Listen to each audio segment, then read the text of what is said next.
Dobio sam poruku od agenta, nudio je Ledeja. Šok otkriće iz Zvezde. Košarkaš Partizana mogao na Mali Kalemegdan i dali su uslove.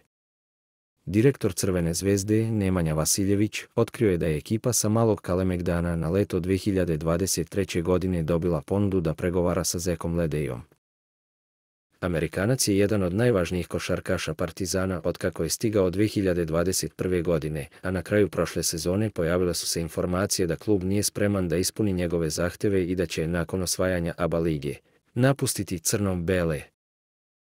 Jedna od čaršijskih priča tih dana dovodila je krilnog centra u vezu sa Zvezdom, a u intervju za Meridian Sport, Vasiljević je otkrio šta se zapravo dešavalo.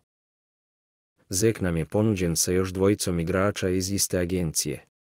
Dobio sam poruku od agenta da mu ističe ugovor, da je slobodan i da možemo da pričamo o eventualnoj saradnji.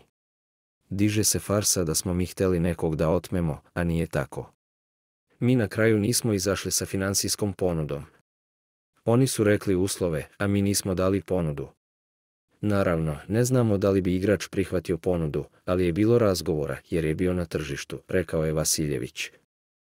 Lede je, iako je delovalo da je na izlaznim vratima, potpisao novi ugovor sa Partizanom neposredno nakon što je to uradio i kapiten Kevin Panter.